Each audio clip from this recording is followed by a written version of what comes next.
Parliament budget సమావేశాలు గురువారం ప్రారంభమయ్యాయి. బుధవారం ఉభయ సభలను ఉద్దేశించి రాష్ట్రపతి ద్రౌపది ముర్ము ప్రసంగించగా గురువారం పార్లమెంట్ ఆవరణలో ప్రధాని నరేంద్ర మోదీ మీడియాతో మాట్లాడారు. ఈ సందర్భంగా ప్రభుత్వం అనుసరిస్తున్న రిఫార్మ్, పర్ఫార్మ్, ట్రాన్స్ఫార్మ్ సంస్కరణ, పనితీరు, మార్పు విధానాన్ని ఆయన మరోసారి స్పష్టం చేశారు. భారత్ ఇప్పుడు సంస్కరణల ఎక్స్ప్రెస్ మీద ప్రయాణిస్తుందని, అభివృద్ధి పథంలో దేశం వేగంగా దూసుకుపోతుందని ప్రధాని ధీమా వ్యక్తం చేశారు. 2047 లక్ష్యం దిశగా అడుగులు. ప్రస్తుత బడ్జెట్ సమావేశాల ప్రాముఖ్యతను వివరిస్తూ 21వ శతాబ్దంలో మొదటి పావు భాగం ముగిసిందని, ఇప్పుడు రెండో పావు భాగం ప్రారంభమైందని ప్రధాని గుర్తు చేశారు. వికసిత్ భారత్ 2047 లక్ష్యాన్ని చేరుకోవడానికి రాబోయే 25 ఏళ్లు అత్యంత కీలకమని, ఆ దశగా ఈ బడ్జెట్ బలమైన పునాది వేస్తుందని ప్రధాని పేర్కొన్నారు. ఇక దేశం ఎదుర్కొంటున్న దీర్ఘకాలిక సమస్యల నుంచి బయటపడి శాశ్వత పరిష్కారాల మార్గంలో భారత్ బలోపేతం అవుతుందని మోదీ వివరించారు.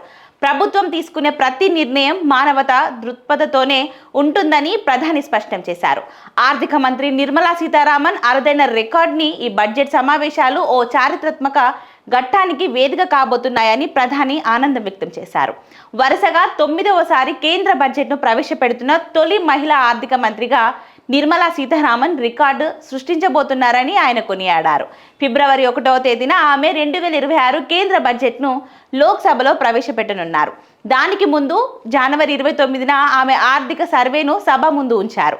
ఈ సర్వే దేశ ఆర్థిక స్థితిగతులపై పూర్తి స్థాయి చిత్రాన్ని అందిస్తుందని ప్రధాని తెలిపారు.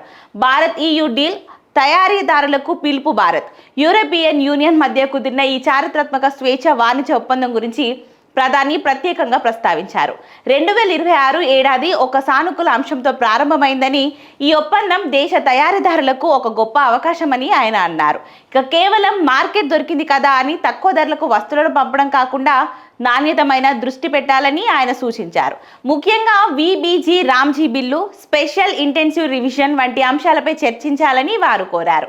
అయితే దీనిపై స్పందించిన కేంద్ర మంత్రి కిరణ్ రిజిజు ఈ అంశాలు ఇప్పటికే శీతాకాల సమావేశాల్లో చర్చకు వచ్చాయని, ప్రస్తుత బడ్జెట్ సమావేశాల్లో వీటిపై చర్చ ఉండదని స్పష్టం చేశారు. బడ్జెట్ సమావేశాల దృష్ట్యా సభ్యులందరూ బాధ్యతాయుతంగా వ్యవహరించాలని, రాష్ట్రపతి వ్యక్తం చేసిన అంశాలను నెరవేర్చాలని ప్రధాని కోరారు.